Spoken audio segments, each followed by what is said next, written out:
Hello, hello, hello, and welcome to episode 115 of the Elevate Your Running podcast. I'm really excited about today's episode because it's an episode that's all about the Boston Marathon. It's your guide to the Boston Marathon 2024. But what I love so much about preparing this episode is that, yes, I am going to go through what to expect on race weekend and how to tackle that Boston Marathon course. But I think this episode's also going to be really great for those who are striving to Boston qualify. I see a lot of interest from runners on Tuesday, the day after the Boston Marathon airs on TV, and we see the buzz on social media. Maybe we have a friend or we know someone who's running the race. In my case, this year, I get to coach, I believe it's 9 athletes this year, which is a really exciting number. It's a really exciting group of people. There's a few people who are going back to Boston who have qualified in past years. Um, and then there's also a handful of people who are getting to experience it the first time, which I think is actually, in my opinion, for someone who has BQ'd. I've BQ'd in all of my marathons, and I've gone twice. It's not a course that I love myself as an athlete, as I'm like striving to hit all these like big PR goals. But it is a fabulous course, and your first Boston is one of those experiences that I don't think you'll ever forget. Like I might forget my second one. I remember the second one being so different than the first in some really great ways. Like I showed up and I was able to run the course much stronger. I ran, if you're watching this on video, I'm wearing my Boston jacket and I also have my Tracksmith poster, which I love. And I ran that course so much stronger, not close to my potential, but I ran it stronger. And so I think that's a big, big win. But I felt like the energy was a lot different in the second one. And I wonder how much that is because it wasn't my first Boston, right? But my first Boston ended up being in the fall of 2021. And you might be saying, hey, Coach Sara, that seems strange because doesn't the Boston Marathon take place in the spring? And the answer is yes. Yes, it does. It takes place on a Monday. It takes place on Marathon Monday in Boston, Massachusetts. It's a point-to-point course, which is can be very fast, point to point. And it's also on Patriots Day. So the entire city of Boston and nearby towns, right? They treat this as a holiday. They do not work. The service industry works, right? So restaurants and bars and coffee shops are open, which makes it exciting. But everyone else is off of work that day. And the entire town, it feels like, comes out to support this race, which is super fun and super cool. And over the weekend, I was going back through some of my Boston photos from both years. And it was really, really fun to look back on the fall race, which took place in 2021. It was the largest buffer year ever because of the pandemic. So that's why it ended up being in the fall. It was originally scheduled for April and then it got pushed back to October. And even then, we were kind of questioning, are we training for a race that we're not actually running? Because not many races were coming back. I think Chicago had announced that they were going to try and do this in a very safe way. And so then Boston tagged along. So if you remember that year, if you were following the majors, that was an incredible fall because you had the Chicago Marathon that took place on that Sunday. And the actual date is skipping my mind and I don't have it in my notes, but it was on that Sunday. And then the very following day was the Boston Marathon. So some people chose to run both. But what was unique about that weekend was that the Boston Marathon has a rule, and I'm pretty sure Chicago does too, where you have to be the one picking up your own bib. You cannot send a friend. You cannot send your spouse. You get to be the one picking up your bib. So if you were tag teaming this major races, you got to go to Boston, pick up your bib, fly to Chicago, pick up your bib, run the race. And then after running the Chicago Marathon, which maybe at earliest you could get to the airport by noon, you are flying back to Boston to run the Boston Marathon the next day. So an incredible experience for those who did it. I know someone, if Chapin's listening, Chapin did it. And I've talked about Chapin on this podcast here and there. He's an incredible athlete. He's a super great human and friend, and he's an incredible athlete, and he ran sub 3 marathons back to back. Hey, that's how we do it, baby, right? Well, not me, but for Chapin, it's incredible. I think he has his marathon PR down to like a 2:43. I'm pretty sure 2:41, 2:43, something like that. So it's fast.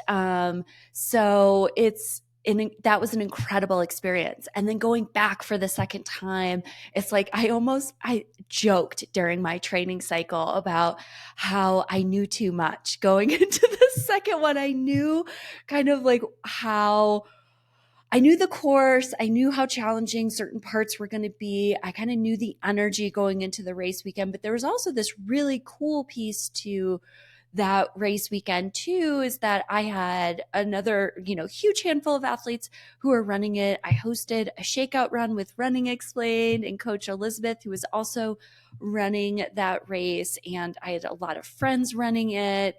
And, it was something that I thought, gosh, I'm in such a better shape to run this thing. So it should be maybe, in a different experience than the first time. And it was, but just in a different way. So I'm going to dive into it here. And I'm just so excited for all of this. It's going to be such a great episode. If you remember, I had an all things Chicago Marathon guide to your Chicago Marathon last fall. So I hope this episode is just as fun. There is one thing I think people who know me or close to me or socialize with me, train with me, know how I feel about Chicago versus Boston. And I think it's, I'll dive into that later in the episode because I think it makes a huge difference on like your outcome goal and what you're searching for based on the type of athlete you are and where you really thrive, right? But first, did you know that Inside Tracker is here to help you and to help elevate you from the inside out? I absolutely love Inside Tracker. I did a test going into my first Boston as well as right before my second Boston to test my biomarkers. And I felt like that was a huge up level to know where I was lacking, where I was, really on in terms of my nutrition and my hydration and my sleep and where my inner age lied. So it was a really great test to kind of like use to help elevate my training. I feel right now I'm 2 weeks out from Cherry Blossom. I could probably use that test again, but I probably should have taken it about 8 weeks ago. So Inside Tracker data helps us objectively measure progress and constantly refine and optimize ourselves. So Inside Tracker is going to help elevate you from the inside. Well, I hope this podcast and your training helps elevate you from the outside. What I love so much about Inside Tracker is how great they are with partnering with coaches to help their athletes and everyone who is part of their community. And I appreciate you in this podcast, and you are part of the Elevate Running community for listening. You can use code SarahMPro25 for 25% off your entire order at InsideTracker.com. That's Sarah, SARAM Pro25, and that's at InsideTracker.com. A great time to stock up on your tests. Use them maybe after your spring race and then right before you start training for your fall race. See what is different. What have you elevated? What still needs work? I think and know for me, it's something that I'm always working on it. It's something that it's not intuitive. It's not something that it's like the one process goal that I just cannot get right. And it is one of those things that is a huge needle mover on how you feel in training, how you feel in life, and then, of course, how you show up on race day, right? So we have a few elevated moments for today. We have Sabine, who reached out over Instagram, and she got an email last week saying she got into Berlin. So great job, Sabine. That's going to be an amazing race. It's a fast race. So if you want to race it, you absolutely can. But Berlin is such an awesome race experience, and it gets to be one major closer to maybe running all 6 if that's your goal.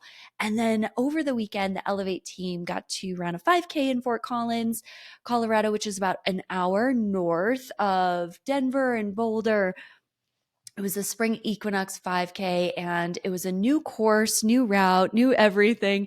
And the team showed up. It was a lot of fun. Everyone ran super strong, really strong days for everyone. We had PRs, we had athletes first in their age group. And what I love so much is it was so fun being out there with everyone. And it's something that I've kind of stepped back from a little bit because I'm still trying to navigate and manage my schedule and like what kind of energy can I give throughout the week? And then how much do I have left on the weekend with also, running being my hobby and training really hard and having a lot of my time during the weekend devoted to my own training. So kind of a balancing act there, and I'm still trying to figure it out, but it was a lot of fun to be back with the team and doing that. And what I loved so much about this group, and anyone who's listening who happened to go to the fall Equinox race is going to chuckle because this group did not want to stay around for age group awards. And I loved that so much because even though we placed, even though we could have showed up, this team wanted to get food, they wanted to get brunch, and they wanted to get going. And I loved that so much. It still ended up being like over half a day together, which was a lot of fun. But in the fall, we ended up going up there for the fall Equinox, which is a totally different course, different part of Fort Collins, which is kind of interesting. But we ended up staying for age group awards, and it was a really warm day. And I think some of us didn't have enough fuel. We kind of had headaches, and it ended up being the longest morning from like the last person to finish, which we had people running a 5 mile and a half marathon distance that day, um, all the way through. I don't know if we left, maybe we left around noon. I can't really remember, but we were sitting for age group awards, what felt like a few hours. It was like pretty wild. And that's not my favorite thing to do as like a runner. As a coach, I really want to support the team, but there's also like, a certain amount of time I can give during the day. So how do we want to spend our time? Right. But as a athlete, I don't hang out for age group awards. Even if I win, I'm like, oh, I raced, I cool down, I leave, I get on with my day. I'd love to hear from you. What are your thoughts on that? Maybe I'll take a poll on Instagram. Do you hang out? Do you stay around? Or do you get going? All right. So we're going to get into our guide for the Boston Marathon. All right. So the qualifying window, this race is a little bit different than any other major out there per se, right? So there are races where you can just apply, right? Like all the way up, like the Indianapolis Marathon. You can apply, I'm pretty sure you can register all the way up through like race week if you want to. Obviously, you're training, right? But you can wait to register all the way up through race week. With a race like CIM, it does sell out, but it's open to everyone until it sells out. And they're really good about communicating um, how close they are to selling out, things like that. And then you have the majors where you have like Chicago and New York where you could qualify. Chicago is in Berlin. You can qualify for Berlin too. Chicago is one of the easiest majors to qualify and get in for because if you qualify, you register, you're automatically in. If you qualify for New York, which fun fact is actually harder to get into than Boston, um, you may or may not get in depending on how many slots are open, when you register, if you're part of the NYRR. Like there's so many factors that go into it. It's such a slim chance that you actually get in to run the New York City Marathon, who they have about 50,000 runners, right? Chicago has about 42,000 runners, and then Boston has 30,000 runners. So that's probably where all of this comes into play.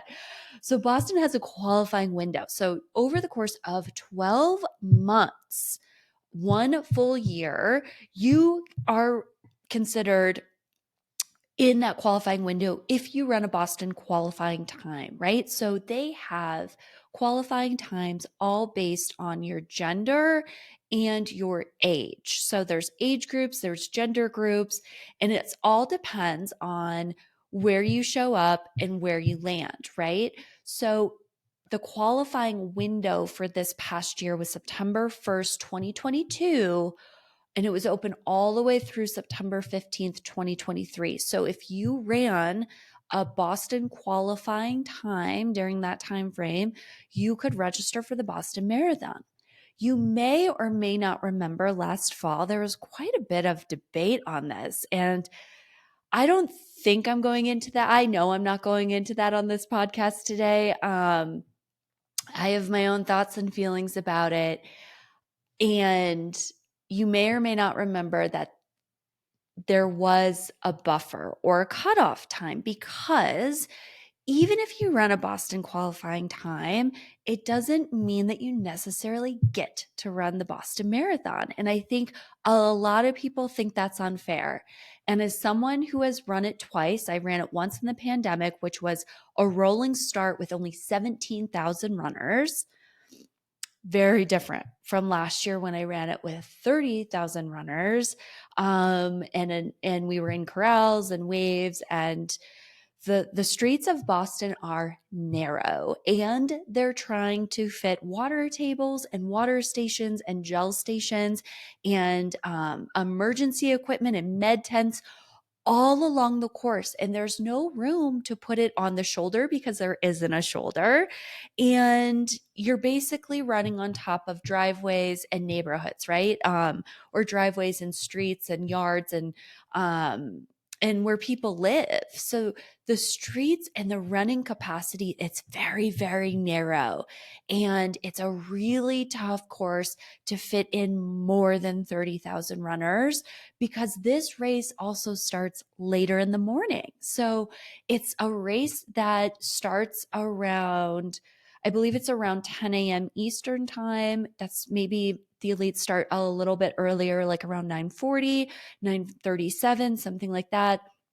And then the first wave of the non-elites begin right around 10 a.m. and it goes all the way through 11:30 or so. So it's already going to be a long race, because if you're in the last wave and you're running, let's say a 5-hour Boston, because you're having fun out there and you're jogging and high-fiving and doing all the things, that's a long day, right? So there isn't a whole lot of room to add more people. And for anyone who's running it for their first time this year, you're going to know what I'm talking about after you finish the race. But there is this standard to hit. And last year we saw this, I want to say it was the second or third largest buffer in history. It was 5 minutes and 29 seconds. So what does that mean? That means if you are, let's say you're a female who is under 30 years old, you have a qualifying time to run of 3 hours and 30 minutes. If you're a male in that same category, under 30, you get to run a sub 3-hour race. Congratulations. So let's say both of you, you're male, you're female, and you run 1 minute under your time. If you're a male, you ran a 2:59 on the dot. And if you're female, you ran a 2:29 on the dot. Hooray, you Boston qualified, right? But depending on how many people actually register for the race in the qualifying window, which actually takes place the second week in September, so it closes on September 15th, they take the fastest people first, and then they just work down their list. So you want to be as far under your Boston qualifying time as possible. And I think a lot of people don't know this. I think a lot of people don't understand either that they take the time that you fall in, or the age category that you fall in, is the age that you run on the day of the Boston Marathon, not the day that you qualify. So some people can gain 5 minutes back. But it's something to think about, right? So it's a quirky little system, but after running it last year at full capacity, I totally get why they can't let everyone in. So there's 30,000 bibs, over 22,000 runners applied. Super tough field this year, right? I think this is going to be something we see more and more of because there is this like heightened sensation of like running all six majors, running Boston Marathon. It's kind of like the Super Bowl of marathons. And I think Boston's introducing influencers this year, which is like a whole other thing that we could maybe talk about in a different year or a different podcast. But I think that's going to hype up the race even more. But I think over the last few years, people are hiring run coaches, right? And the super shoe technology continues to advance. Both of those things are allowing athletes to get faster. And I think we're learning how to train smarter too on our own. We're seeing the women between ages like 36 and 44 just getting faster and faster and faster, right? But the Boston standards don't actually mimic that. So for a female between 40 and 44, which is the age group I fall into, the Boston qualifying time is a 3:40, and I think, if you're any sort of fit as a female in that age category, it's something that is a little bit easier than, let's say, the 3:30 time, right? So it's all over the board, right? It is one of the coolest experiences that you could ever have. So if it is something that you're striving for, if it's something that you want to train for, I think you should actually go do it. Shoot your shot. My very first marathon, I knew I was kind of like in that BQ time based on my last half marathon that I ran. And I didn't have a coach when I ran that half marathon. And I thought, gosh, if I could just hire a coach, I should be able to do this. And so at the time I needed a 3:35. And then my coach was like, well, we really kind of need a 3:33, which was like a 2-minute buffer at the time. This is 2019, which was fair because out of the last few years that the Boston race has been around outside of like the pandemic year, they've had two of the biggest buffers at 7.5 minutes and 5.5 minutes.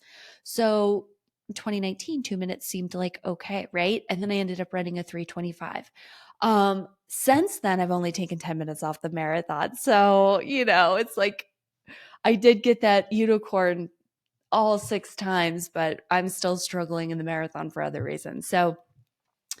Um, so it's an incredible distance to train. It's an incredible goal to go after. I think it gives a really strong why.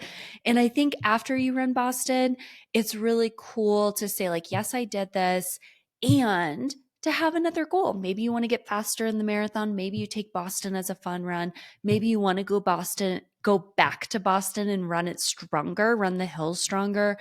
It is a fun puzzle piece, type 2 fun, to figure out that course. And that is something in the very far back of my mind of wanting to go back and really tackle that course.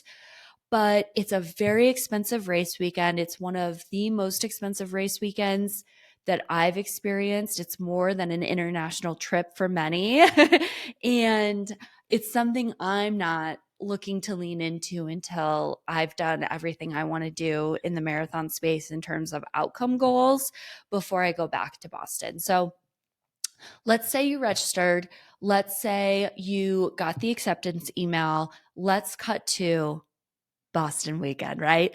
First and foremost, the energy is electric. Now, I said this in the Chicago race preview episode as well. I actually prefer Chicago's energy over Boston because Boston is like 3 notches higher. And as someone who does have some introvert tendencies, it's a little overwhelming. And so I would evaluate how you show up, what kind of environment do you thrive in, and understand that before you go into the weekend because it is off the charts. And that entire town, city shuts down for the race. and people talk to you like you are a rock star if you have the jacket on. So don't expect to be walking down the streets of Boston, maybe you're on Newberry Street, and not having people talk to you if you have the jacket on, because the jacket symbolizes that you're running the race in a few days, or maybe you have just run the race, right? So the energy is intense. So manage it. I think if you're going in to run Boston for fun, you could probably be in that energy a little bit longer than someone who's going in to really race that course, because the course is going to take enough energy out of you, as well as race day morning, that you want to show up feeling as ready to go as possible and not feeling drained.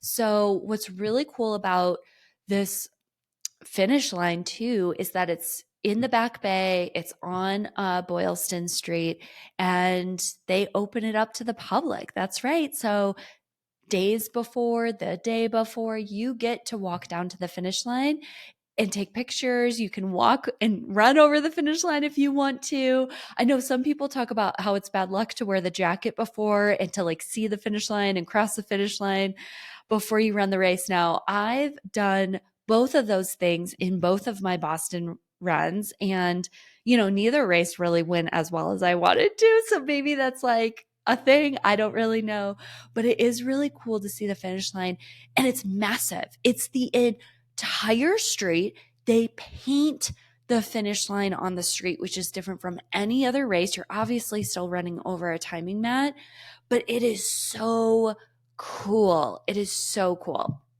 It's unlike any other finish line that I've seen. The expo is at the convention center, which is also downtown. So it's on maybe right off of Boylston, like a block off of Boylston. So it's all pretty close together. That's where you get your bib. You can pick up the jacket, some other merch. They make it super easy and convenient for you. There's also an app that's going to be available soon that gives all of this information for this year. And it's not available yet, or at least at the time that I recorded this podcast. So be patient. That app is coming, and it's going to give you all the information that you're going to need. I highly suggest planning your restaurants and your meals before going. Now, this could also be a little bit too little too late if you're listening to this, because the town is busy. I remember after our shakeout run, Elevate athlete Jason and then our friend Ben, we went to Tate, which is a coffee shop, and we tried to get a cup of coffee, and it was like wild just trying to get a cup of coffee and like standing in line. And this is the day before the race, and like, who wants to be on their feet standing in line for a cup of coffee for 20 minutes or something like that? So kind of plan things out the way that you think you need to set yourself up for success based on how you're going to race Boston, right? There's a ton of fun events and speakers available to you. I think every single shoe company is out there. There are obviously a ton of elite runners. There's a ton of influencers. Everyone seems to be hosting something, a shakeout run, a panel discussion, a shoe testing run, something like that. There's things everywhere. So really manage the energy that you're giving out, because you don't want to have any of those things take too much out of the race, but it's also another way to experience the Boston Marathon weekend. So maybe it's like small doses of what you can do, right? Shakeout runs are everywhere. The Charles River is the best place to run your shakeout because it's flat, it's easy, it's beautiful. You don't have to stop for traffic once you get on the Charles River, so that makes it nice.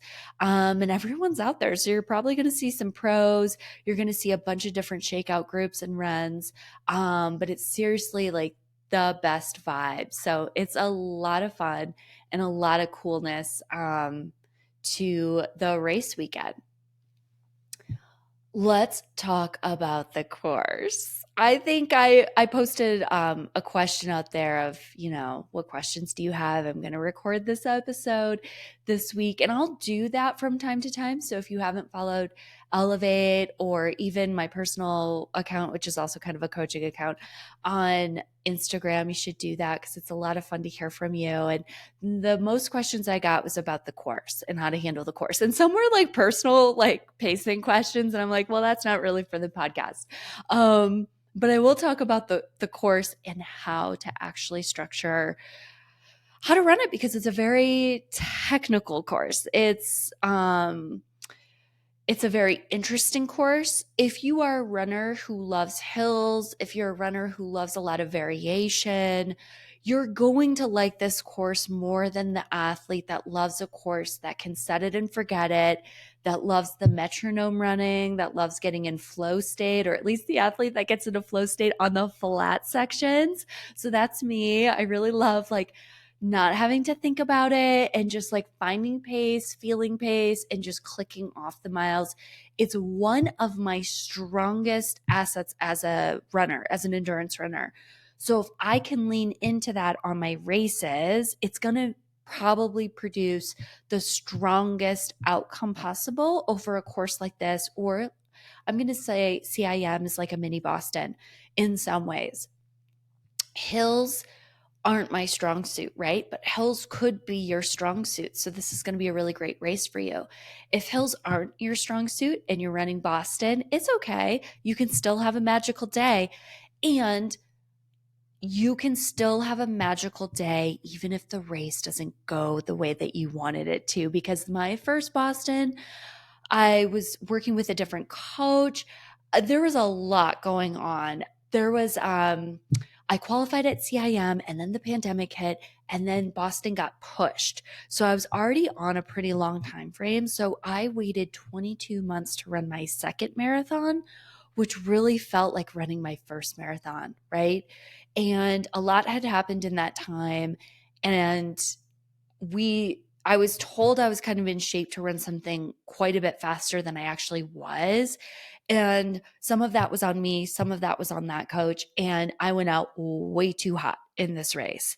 And if you've heard anything about Boston, it's like, do not go out too hot because it's going to come around and bite you so fast and so hard. And that's exactly what happened. And I had a very, very tough last 16 miles. I would say probably way harder than CIM this last year for sure, because the second half of Boston is so tough that if you're already in a tough spot, it's just really difficult. And I remember crossing that finish line and I was just so happy. And that's not really me. Like, if I'm having a tough day and I cross the finish line, I'm like, I'm so glad that's over. And then it takes a few weeks and I get really like upset and I, think about like what worked, what didn't work, how can I show up differently, like all those things. And with Boston, I was like, no, this is so great. We're celebrating. I just ran the coolest race ever. That was the toughest thing I've ever done. Don't let me run a marathon again. Like all those things were coming out of my mouth. And so I hope that's really your experience, whether you run the race that you want to run or it's not quite the race that you want to run, because it is really magical. And I think oftentimes we can, as runners, kind of get caught up in like our own personal ego and what's attached to that versus taking a step back and thinking, I just ran the Boston freaking Marathon, which is so cool. And it's just a once in a lifetime experience, right? 1% of marathoners get to run this. So being grateful for it is like what we get to do, right? So my first tip on the course is to study the course and to practice the hills and training. Now you're in taper already if you're running 2024. So I hope you got to practice hills. Even if you have a coach, I highly recommend studying the course because a coach is not a catch-all tray. A coach is there to help guide you, to help lift you high, to help train you to get in good shape. But in my opinion, it's also the athlete's responsibility to learn the course, to learn more about themselves, to ask good questions, to really be also all in. And I think studying the course is going to be a great way to visualize. And you could still begin your visualization now if you haven't done that. So there are some great resources out there on how to study the course. There's a really good YouTube video. I'm going to link it in the description box.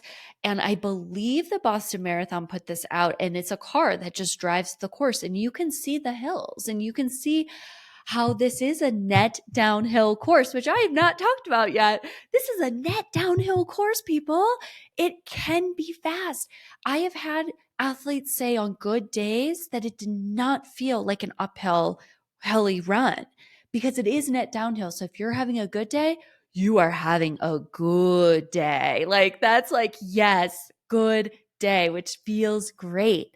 So study the course and then really practice not just the uphills in training, but the downhills in training are probably going to be your secret weapon to getting through not just that first half, but really the last 5 miles. So you can watch the courses on YouTube. You can train the hills in training. That long run is going to be super important to make sure that you are running marathon effort on some hills. One of the best tips that I can give to anyone running the race is to keep your heart rate as low as possible. So, in my experience, everyone is so freaking, yes, I'm using the word freaking, hypey in this race. And that is so not me. And you might be thinking, like, wow, you kind of have a lot of energy all the time. And for you to not be hypey at the start of a race, I am so the opposite when I go into a race. Like warm up the morning of a race, which is part of the reason why I really love being alone on race morning and like doing my warm up, even if I have teammates, especially if I have elevate athletes. Like I just want to be alone and in my own like zen, my own head, right? Like I don't want anyone else's energy around me because I absorb a lot of people's energy. And so if someone were to walk into a room and they're having a bad day, I pick up on it instantly and I can feel it and it brings me down, right? So if someone's showing up nervous, if someone's showing up hypey, I'm immediately absorbing that in and I want like nothing to do with it on race day, especially at the Boston Marathon, because everyone's making it into a bigger deal than maybe what it should be. Because last year for 2023, I coached, I think, 7 athletes, and there were a few athletes that were getting really hypey about the race. And I brought in a sports psychologist to kind of help bring everyone, I actually, it was everyone on the team. We had it in December and I thought it was a great way to kick off the new year. Let's talk about like strong mental strength and bringing down the energy that's attached to these like big outcome goals that we set. Because yes, outcome goals and having big goals are such a huge piece to training, but also like let's really lean into the process. So Dr. Ross came in. He's an awesome sports psychologist. He's based in Denver. And he talked to the team about creating that day as like it's any other day. Don't make it into like you're running the Boston Marathon. Tell yourself you're just running another long run with friends and try and keep that energy contained, because what happens is if you are hypey at the start, right? You're pretty hyper or you pick up on people's emotions and that, kind of absorbs into you, your heart rate's going to be jacked at the start. And that's the last thing you want because it's going to affect your performance. Both Boston Marathons for me, my heart rate was very high at the start.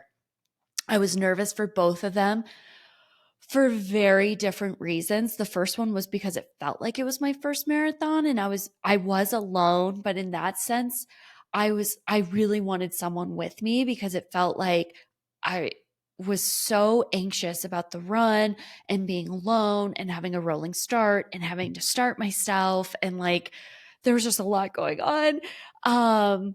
I was very nervous. And it was also a very warm morning. It was like 66 degrees and humid at the start.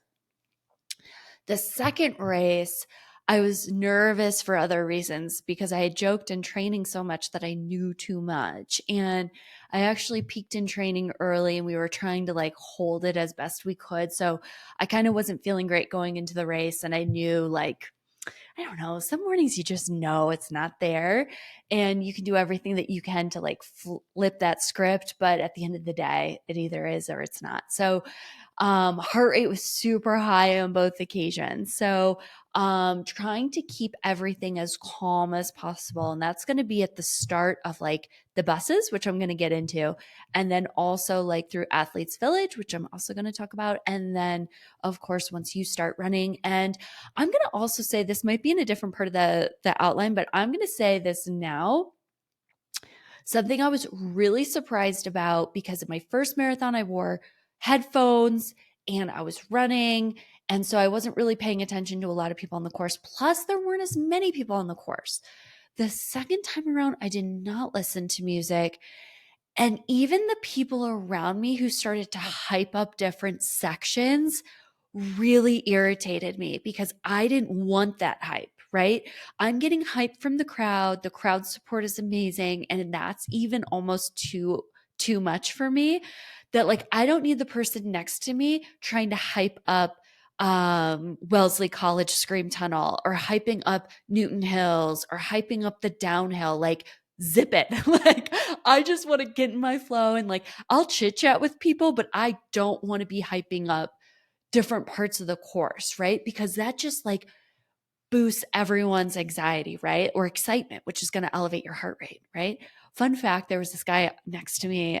He was answering like calls during the middle of the race last year. And he's like, oh yeah, bro, I'm running the Boston Marathon. And even that was like, maybe I should have been listening to music, because like even I was annoyed by that. I was like, can we all just like run and high five the crowd and like stop like being so in our heads or in our ego? Like, let's just do this, right? Anyways, maybe your experience is going to be different. So you do know it's a technical course, right? It's a very hilly course. It's a net downhill course. But it's really where the hills kind of land, whereas it is where it gets kind of funny. Because think about any marathon that you've run. Think about mile 16 and how you feel. Well, that's where the hardest section of the race is for Boston. So if you're already not feeling strong or not feeling great, you're going to have a really tough next 5 miles or 10 miles, arguably, right? But it is all very subjective because it's all based on how you feel that day and what you're seeking, right? So I've had people run the Chicago Marathon on tough days and say like the hills were tough. And I'm like, what are you talking about? There are no hills at Chicago. Well, there are. They're like 10-foot bunny hills, right? Over the bridges. But if you're having a bad day, you're going to feel that hill. And if you're having a bad day at Boston, you are going to feel the Newton Hills. And if you're flowing and having a really great day at Boston, you're going to cross the finish line and say, that was a downhill race, which is a really cool feeling to have, right? I suggest chunking up the race. So you can conserve, you can cruise, and you can compete, which is kind of the 3 C's to marathoning. But conserving is going to be in the first 15 miles of Boston because it's more down than up, and it can be too fast. And if you run it too fast, you're going to pay for it in the second half. There is a cruise component that falls in Boston that actually is before 15. The cruise component starts around mile 4, actually. So miles, like, let's say from the first 1K is straight down. Okay. The first 1K, you drop over 100 feet, and the first 5K or 4 miles can be more down than up, but it is all rolling after that first 1K. And I don't know why people still talk about how the first 4 miles are all downhill, because that is a blatant lie. I have the elevation chart. I can show you the first 1K is straight down, and then your rollers start from that 1K all the way through 25 and a half. You are going to have small rollers all the way through around mile 14 or so, but there's really between miles 14 and like 14 or 15, it's more flatter. So you can find a really good groove. You can cruise. I wouldn't be going much over marathon pace at this point. I know a lot of people talk about like banking time. Do not do this. You will find time at the end of this race if you run it smart. If you try and bank time in the beginning part, it is not going to end well. If you start to run maybe 3-4 seconds faster than marathon pace through 15, I think that's okay. But you really want to get to 16 feeling strong, which is where the Newton Hills begin. So I mentioned that scream tunnel earlier before, where that lady last year was like hyping up the scream tunnel. So you can hear the scream tunnel for about a mile. It starts at mile 12 where you get to hear it. You get to run through it at mile 13, and it's Wellesley College girls like just screaming, and there's a ton of energy. Really try and conserve your pace. Really try and keep your heart rate down as best as you can, because this is a place where I see a lot of people surge. I also see a lot of people go out way too fast at the Boston Marathon. So at the very beginning, and then of course at mile 13 at Wesley College, like really try and keep that conservative. Mile 15 is going to be one of the fastest miles because you lose about 130 feet. But then you immediately go into the Newton Hills. So it could be like this drastic change and fluctuation. So mile 15 gets to be run strong. It could be a little bit faster than marathon pace, but try and not overrun this, because at this point, your quads are probably starting to feel all the downhill that you've been running, right? And now you get to change gears, change muscles, and run uphill for the majority of the next 5 miles. So, it can be a difficult spot for many. I think we all kind of hype it up a bit too, of like, oh my gosh, here we are, we're in the Newton Hills. And that's fine, but just take it one hill at a time, right? The hills fluctuate in a grade of 2 to 4%. And if you're thinking about that in terms of a treadmill, you're like, oh wow, that doesn't seem like much. It's not. It's just where the hills are placed, right? And they're long. So they're about a half mile long, could up to a half mile long, which can be a long hill if you're trying to hold marathon pace and you're on tired legs. So my recommendation is to run on effort during these hills and then try and make up time on the downhill by running more half marathon effort. So this is something that a lot of the Elevate athletes have been practicing all season, is a lot of half marathon effort on downhills in hill repeats. And a lot of them are like, this isn't fast. And I'm like, it's not supposed to be fast. I'm trying to get your body to learn what that pace feels like, so it's a bit more natural to go into it during the Newton Hills, and you're not overrunning the downs, because if you overrun the downs, you're not going to have enough gas for the uphills. But if you run the uphills too fast, you're not going to have enough gas after you run heartbreak, right? Which is the last, quote unquote, last hill of the series of Newton Hills for the last, or in that 5 mile section between miles 16 and 21. And it's a really, really fun hill. I mean, there's a lot of people supporting you on that hill. It's also called the Graveyard Hill because if you take either that first 4 miles of the race too fast, you take the Newton Hills too fast, you crest Heartbreak Hill, and you try and go down this monster downhill, and there's nothing left in your legs. They call it the Graveyard Mile because you are done. You're done. There's no way your body's going to come back from it. And it's a part of the course where you have to say, like, I just have to grind out the next 5 miles. And what's, I think, really sad about that experience is that the last 5 miles, more downhill and flat. There are some hills, so be prepared for that, but they're not as, they're manageable. And it can be really fast. It can be a very fast last 5 miles if you have the gas. So I think patience is one of the most important things on this course. Patience is one of the most important things in endurance running, in running a marathon, but specifically with Boston, and running your own race and making sure that you're not getting too hyped up in how fast people are going at the start, not getting too hyped up in the scream tunnel, not getting too hyped up when you get to the Newton Hills, not getting too hyped up at heartbreak. And once your body runs under the sign that says, "Congratulations, welcome to Heartbreak Hill." Let it rip. That patience band-aid is ripped. Let it go. And you are going to just flow for the last 5 miles. And I get goosebumps thinking about it because I've seen athletes do this. I have not experienced this quite per se. I would say last year I definitely had a bit more speed on some of those downhills that, and I ran pretty strong. I just wasn't running strong enough, but I felt good, which is better than not feeling good at all, right? So it's an incredible experience, but really being patient, and that patience is going to pay off. The last 5 miles, the crowd just starts to intensify. So I would say over the Newton Hills, it really starts to pick up.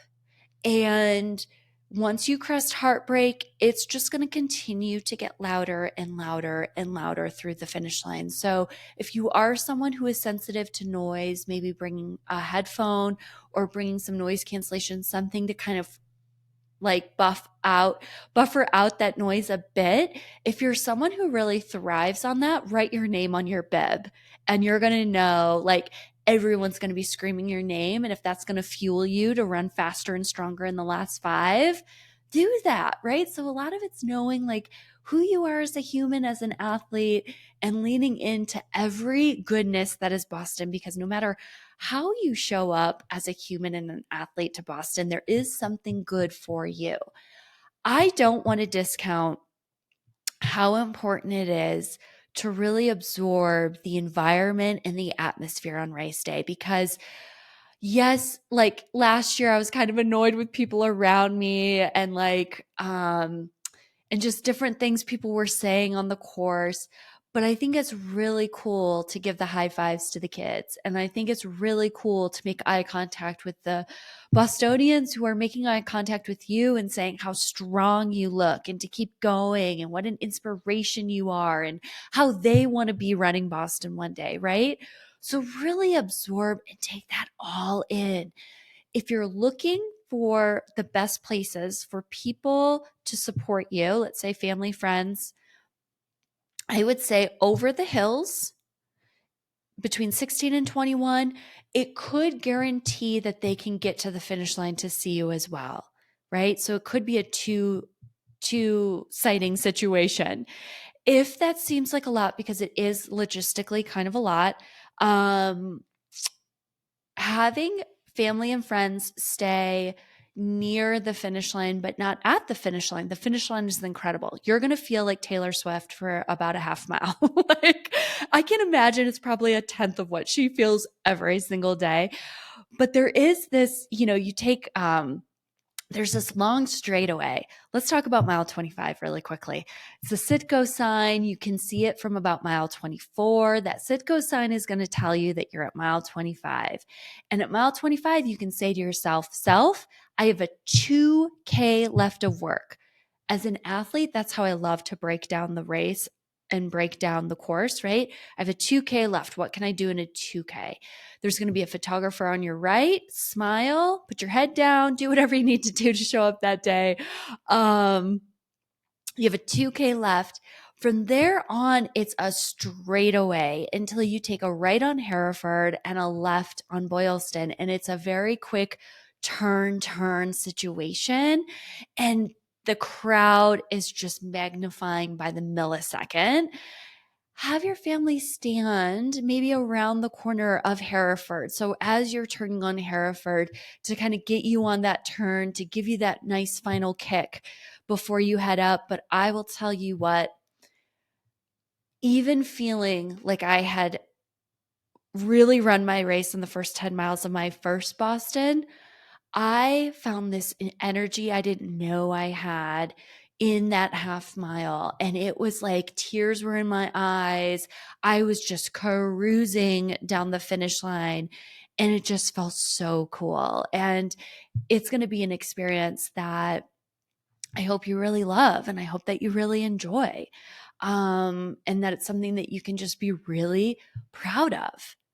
Morton's going to be on the course again this year, which is awesome. If you're someone who does take a caffeinated gel, plan that out right. Maybe have that caffeinated gel kick in by the hills or by the second half of the hills to kind of give you that oomph through the race, right? There's water tables at every single mile, which is awesome. The last 5 can potentially be your fastest. It can be where your family and friends are going to be. It's definitely going to be the loudest part of the course. And it's just so fun. Everyone likes and excels in different things, right? So this course is going to lean into a lot of people who love the crowds, that love the technicality of the course and everything that kind of involves that. Let's talk about the bus system. Everyone gets a corral and a wave number. And based on where you are in the corral and wave system is based on what time you get to load the bus. And Boston is known for being a late start race, right? So you get to wake up about 5-ish hours before you actually start running. And part of that is because the bus takes about an hour to get to Athletes Village. And then you still have another walk to Athletes Village.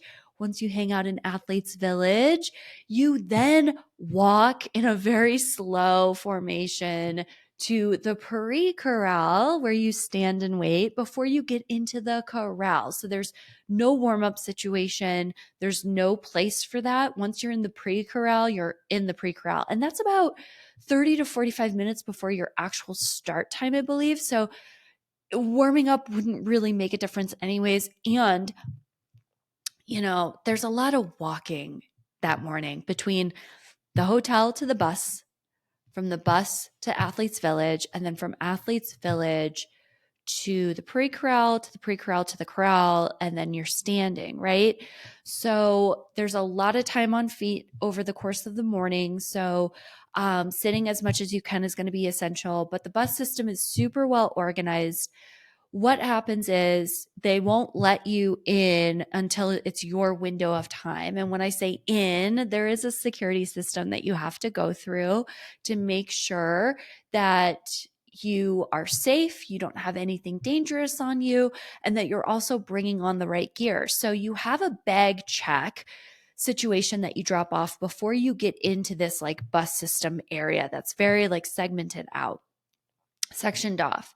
And then you also have a plastic bag, right? So your bag check is going to be everything that you get at the end of the race. So that could be your phone, that could be a second set of shoes, a hoodie, some different clothes, wet wipes, chapstick. These are all things I have in my bag. And then you have this smaller plastic bag where you get to put in your snacks, which is highly recommended, a little bottle of water, which I highly recommend, and then your gels and anything else that you're going to need before you start running. So you go through security, you get on the bus. Once a bus is full, they take off, right?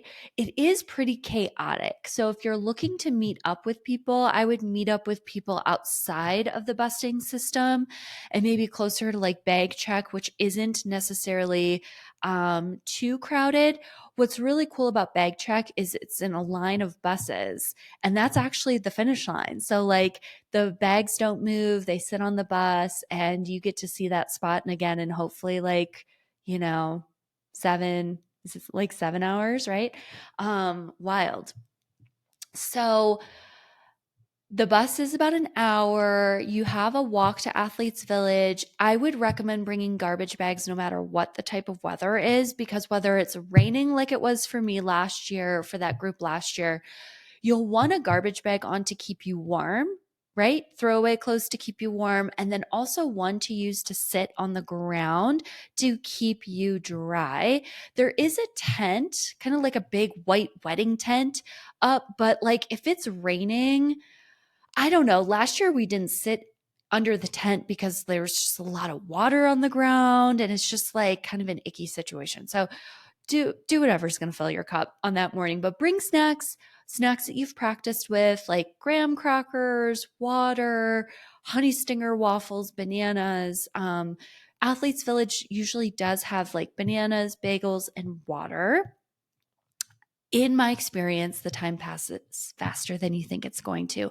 Everything moves pretty fast. So you're going to be kind of surprised at like wow, I got up at 5 a.m. and I'm running at 10:25 a.m., but it didn't feel like almost 5.5 hours. The time really does go by a lot faster than you think. By the time you like go to the bathroom, you might see a few friends, you have a snack, the elites begin and they have that over the loudspeaker. You might go to the bathroom again and then they're announcing your pre-corral and you're up and going, right? I would say conserve as much energy as you can, which has been kind of a theme throughout all of this episode. So sit down, bring the garbage bag to sit down. You're going to be on your feet so much during like the corral situation, plus, running a marathon, that sitting down is going to do the best for you, and just run your own race. So that's also been another message. Be patient and run your own race. Don't get too caught up in the hype and what everyone else is doing. Have your plan and really stick with it, because you can always get stronger and do something a little bit out of that plan in the last 5 miles of the race. The weather can be vastly different from the start to the finish. So let's go through both of my situations. It's a point-to-point course, right? So you start in Hopkinton, sorry about that, which is 26.2 miles away from the Back Bay, which is on kind of like downtown Boston, like Boylston, point-to-point course. The weather can be so different. So in my first race, it was cloudy, 66 degrees, and humid AF at the start. And I remember I was like soaked through my clothes by the first 5K of like just soaked. My Tracksmith Lane 5 shorts was soaked. Humid, but it was cloudy. And then once I got through like the halfway point of the course, the sun came out and it got really warm. So I just melted a very fast death on that course. And I had shoe situations because I didn't test out my race shoe, and it ended up hurting my arch on my right foot, and it was a disaster. But I still had such a blast. So that's Boston for you. And cut to last year, it was misting rain, cloudy, cooler. And I remember I was pretty like anxious at the start because I didn't bring arm sleeves. And I did so much research going into this Boston because I had a big group running it. I was running it for the second time. I really wanted to be like as prepared as possible. But I think I just got really anxious about like researching the 2018 year, which was like the horrific headwinds, the downpour rain, the cold rain, and like how people had hypothermia because it was too cold. And I was so afraid that was going to happen to me that I was like, oh my gosh, it's like too cold at the start. I think it was fine. I warmed up, but I remember the race was getting colder and rainier as I ran. So like there were parts where it was like downpour rain during the Newton Hills, downpour rain at the finish line, and your body is still working to cool itself off, right? So after you cross the finish line, have you ever had that experience of like immediately getting like too cold and starting to shiver? That was me at the end of 2023 last year. And the bag system wasn't as fast as it was in 21. So I was like, first question was, who was like first American female? Because I was hoping my coach got it. And then second was like, how quickly can I get my hoodie out of my bag? And it was downpour rain at this point. So the weather can be very, very different. So plan accordingly. Bring throwaway clothes if you need to. Bring the sunscreen. I know 2 years ago that was a big deal where a lot of people were sunburnt on their right side because they were running in a straight line for 3-4 hours, right? So pay attention to the weather, not just at the start, but maybe around the middle part of the race, and then of course in the back half, and like be strategic with how you show up and what you're wearing and what you toss and what you do. After the race, Tracksmith has two things going on. One, I didn't know about this, but I heard this on Jason Fitzgerald's podcast, the Strength Running podcast, that there is an award for the first male and female to run over to the Tracksmith house on Newberry Street And you get like, I think you win money, you get a beer, you get some merch. It's like a whole thing where like when people, non-elites cross the line, they are like sprinting a few blocks over to Tracksmith. I can't even imagine that, but people do it. So that's cool. But they also have posters like the poster behind me, and they do sell out of the posters. The posters are free. The line is long, but it usually takes like, in my experience, I was in line last year with Jane, who ran a terrific race. She had an awesome mantra to be brave, and she went out. She didn't go out too hard, but she went out brave and she held. She ran an incredible race. She ran her sub 3:30, which is her, I think, biggest like goal she ever wanted, to run in the marathon. That's like her big goal. And she did it at Boston, which is really cool. We stood in line to get our Tracksmith posters together. And I think the line took about 45 minutes to get through. So not too bad. They have them the day of the race. And then on Tuesday, I think by Tuesday afternoon, they were sold out, but they had about 6 or 8 people stamping posters. So it was a really fast, fun process. And I think the most important piece to all of this, your guide to the Boston Marathon weekend, you have the expo, you have the shakeout, you have your race morning, you have your snacks, you have your pre-corral, you're running your own race, you're taking it all in. I think no matter what the outcome goal is on race day, celebrate how cool the experience is. And you might say, like, I want to go back next year. And you might say, I never want to run that race again, right? There's going to be a lot of different people on a lot of different spectrums. But celebrate what you did, because it is a tough course. It is the Super Bowl of the marathons, and it's one of the coolest, unique experiences I've ever had. And I think it's something to just really be proud of yourself about.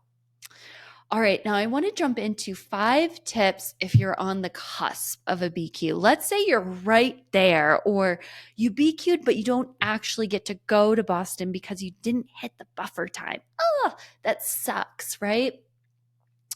Here are my 5 tips. Consistency. Put the work in, right? Anything worth doing is not going to be easy, but if you can continue to show up on good, great, okay days, you will find your win. It's going to be on a different timetable than you want. It's going to be on a different timetable than you think it's going to be, or that other people get to, but it's going to be your journey, and it's going to be something that you get to really celebrate once you get there. And it's going to feel good. When I BQ'd in my first marathon, I was like, oh, that's cool, but I wasn't really excited about it, right? Like, my big goal is running a sub 3. And I know when I run that, that's going to be like my yes, right? That's what I've been striving for all these marathons. Training gets to be hard some days. It does get to feel intense. That is normal. So if you're in that space, as long as you're not feeling like overcooked in training, that's normal, right? Tip number 2, lean into the process over the outcome goals. That's right. I would take a look at what's missing from your training. Do you need to up your mileage a little bit? Do you need to work on strength training? Do you need to work on nutrition? Maybe get that inside tracker test, right? Figure out what is missing, that missing link, or work with a coach to figure out what that missing link is, and then really lean into that over a course of a training cycle. Maybe that's over the course of a base training cycle, right? And then you go into your next training cycle, whether that's running a BQ marathon or you're going into something shorter to get faster. Lean into the process, because the process is always going to deliver the outcome. Anytime I see an athlete so driven on an outcome and competition and being the best, it never ends well. That athlete gets burnt out. They start to hate running. It becomes a very dangerous territory to be in. Tip number 3, train for a fast half marathon before your BQ training cycle. Get fast at the half.